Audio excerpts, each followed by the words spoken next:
I have an opinion.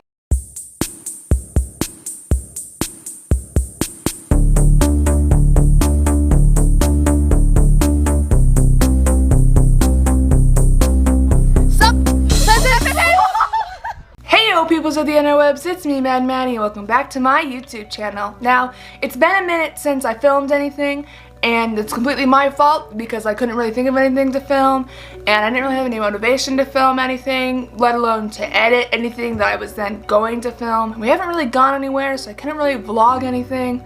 Just been doing a lot of college work, which is still online, so I'm not even going to college, so I can't film that. And then I thought, I have a lot of opinions. I see a lot of people talking about their opinions on YouTube. Why not talk about my opinions on YouTube? That sounds like a great plan. So I thought, let's start this series, I Have an Opinion. Today we will be starting with Harry Potter. Before I talk to you about my opinions on Harry Potter, there's some stuff I should explain to you. First off, I am a Slytherin. Let's get that out in the open. Second, the first wand that I ever bought was Draco Malfoy's wand. I really just leaned into the whole Slytherin vibe. I justified it by saying that his wand was the closest to my wand from the test that I took on Pottermore, which is technically true, but I think I also just said, hey, Draco Malfoy is a Slytherin, I'm gonna get his wand. So before this past year, I had not read all 7 of these books. I had read the first 2, and then watched the movies, and then kind of thought, I'll read them all one day. That day finally came about last October when my friends all decided to read the whole series together, and I said, you know what? I'm gonna do it. I've always said I'm a fan of Harry Potter. Why not actually read all of the books that I say I'm a fan of? So now that I have officially read all of Harry Potter, I have some opinions on the books. And I guess the movies as well, but mostly the books. Now, before I continue, I have an obvious spoiler alert. If you haven't read Harry Potter or seen the movies, or if you've been living under a rock forever, don't watch the rest of this video. I'm going to be talking about what happens in all 7 books. Now that we got that out of the way, let's begin. First book, Harry Potter and the Sorcerer's Stone. Okay, so the first thing I wrote down was Draco is a jerk. I'm going to put it out there. Draco is my favorite character. Basically because he's the main Slytherin. I have no other reasons. I have some thoughts on him later in the series, but straight out the gate, Draco is a jerk. So, I'm glad we all got that out of the way. Phew! Next thing. I love Lee Jordan's commentary throughout this book of him commentating Quidditch. Lee Jordan might actually be one of my favorite characters, even though he's barely in it, but he is so funny. Moving on. Book 2, Harry Potter and the Chamber of Secrets. Alright, my notes for this book. The first thing I wrote down was hiccoughing. That's not a word. She uses it multiple times during this book. I don't know what hiccoughing is. The next thing I wrote down is Draco is obsessed with Harry Potter. Absolutely obsessed. Why is he talking to his father so much about Harry Potter? Why is he so obsessed with Harry Potter? Another note I wrote down was, they write their papers in feet and inches, not pages, feet and inches. What are you supposed to do with that? Have a ruler on you at all times? They are just supposed to continuously measure how long the parchment is, not pages, feet and inches. Also, how does the metric system work? Do they even use feet and inches? Don't they use centimeters? Isn't that the whole point, or am I just stupid? No, it's not. The whole point of the metric system is that they use meters. Why is Hogwarts using feet and inches if the metric system is meters and they're not in America? Did that get changed in the book for Americans to understand? I would have understood if it said metric. Meters, I know what the metric system is. My only other notes on this book are, it's a good book. I mean, I guess I didn't really review the first one. So I'll review them both together. They are not my favorite. They are children's books. The second one, least of all, because the first one, you're like, oh, it's the first book of the series. You gotta get introduced to all this new information. We're gonna have like an easy introduction. You still meet Voldemort in the first book, which is crazy.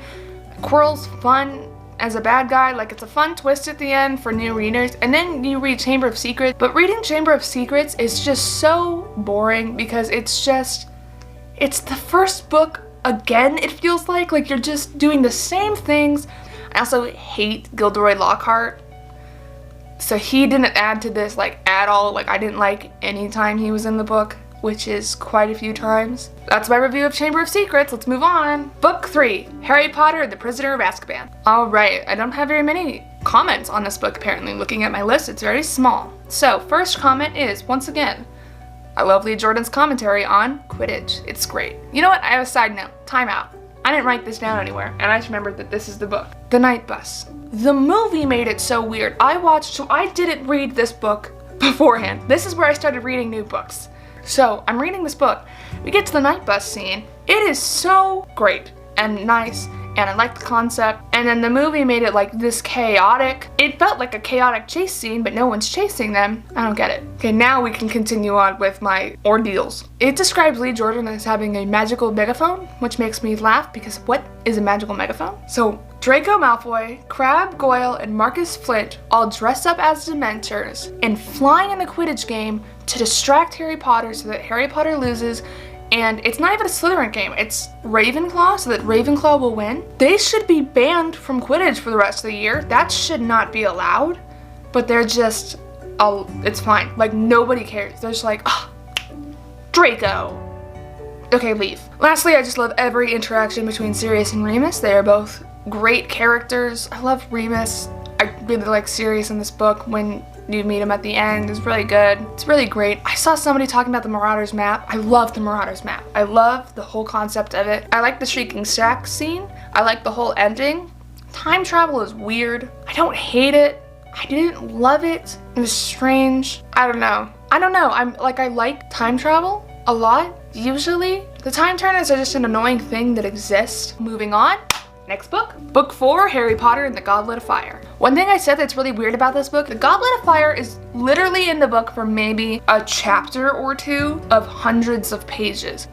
Why is it called the Goblet of Fire? It's such an insignificant things I wrote down about the book. I like Winky the House Elf. She is fun. I never even talked about Dobby, I just realized until right now. Going back to Chamber of Secrets, Dobby should not have done any of the things he did. I really like Bill Weasley. He's really funny. I liked getting to meet him at the Weasley household. All of a sudden, they start talking about this booming bell that's sounding when classes start. We are now 4 books into the series, and nobody's ever mentioned this bell before, so I'm really glad that it exists now to tell kids that they're late for class.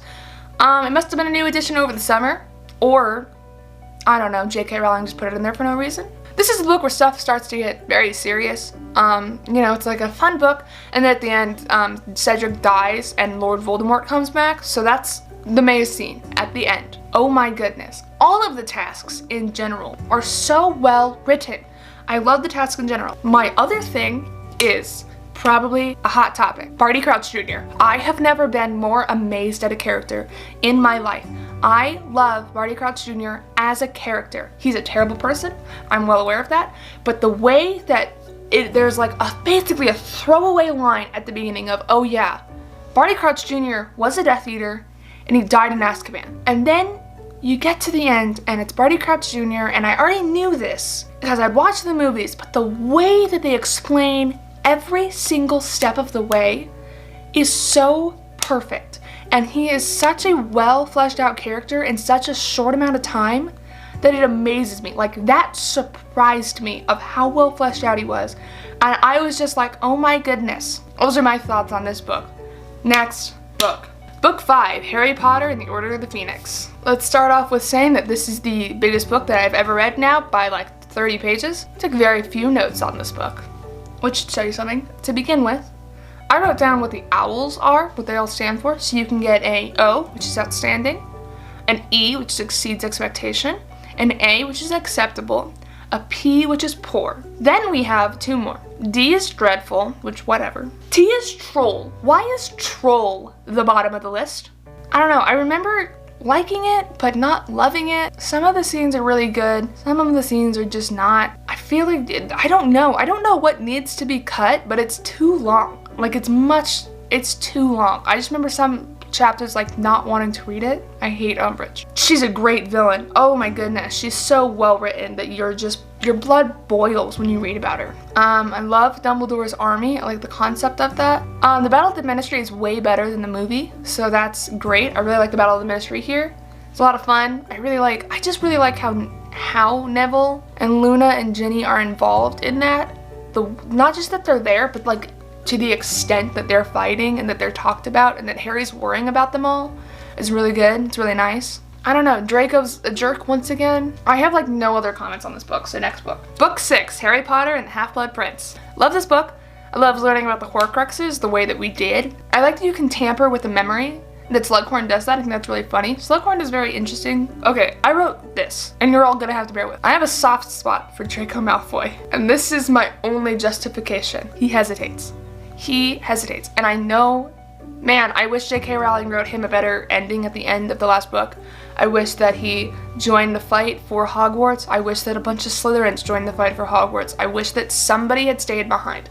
And I wish it was Draco Malfoy. And also, I can't justify all his actions, obviously. Like, he is still a terrible person most of the time. I just wish he had a better arc at the end. Dumbledore's death is absolutely insane. I love everything about it. I love that Snape does it, which is a weird sentence, but I really do. I like that Snape and Malfoy flee the scene and nobody stops them because everyone assumes Snape is with us. Why would we stop him? And Harry's the one that also has to tell everyone that Dumbledore is dead, and no one believes him, and Harry's like, I literally saw it with my own eyes. It's just incredible writing. It's great. I mean, it's terrible for Harry, but it's great. So those are all my thoughts on this book, so let's go. Next book. Book 7, Harry Potter and the Deathly Hallows. Alright, this is the last book of the series, obviously. It's the 7th book.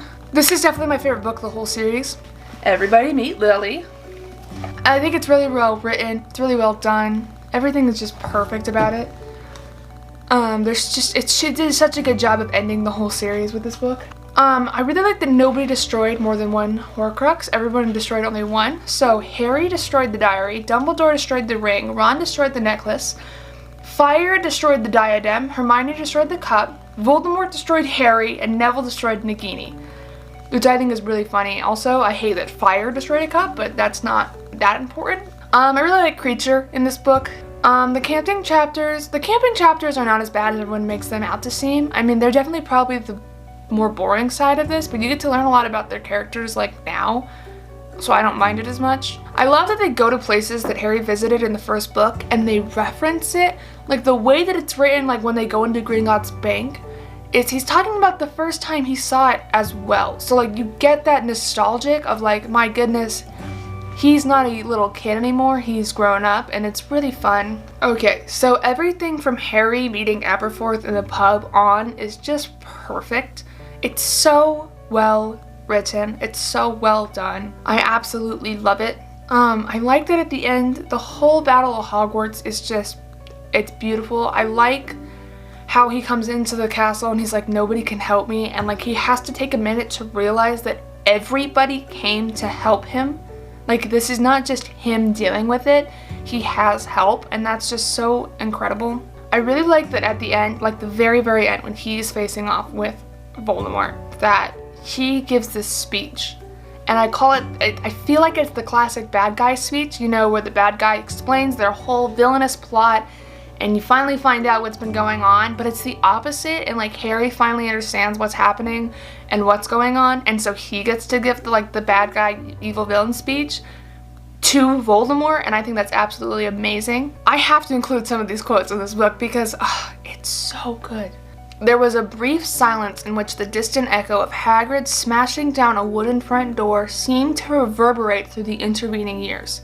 Hermione says, we're coming with you. That was decided months ago, years really, and just that they're with him 100%. In the first book, at the end, Ron yells at Hermione, have you gone mad? Are you a witch or not? And now we're at the end of the whole series and Hermione looks at Ron and says, are you a wizard or what? And it's just perfect. And Ron uses Wingardium Leviosa, which is the first spell that they all learned when they were kids, and Ron couldn't use the spell when they were kids, and now he's using it in a fight, and it's so good. Phineas Nigella says, and let it be noted that Slytherin House played its part, let our contribution not be forgotten. I don't know what their contribution is. If it's that Draco's mom, Narcissa, didn't rat Harry out, then I'm so done. Like, that's not enough retribution for Slytherin at all. So, that is the end of this book. I have Cursed Child out here. We could talk about it briefly. I hate it. I absolutely hate everything about it. I love Albus and Scorpius. They are both perfect little children. nobody talk bad about them.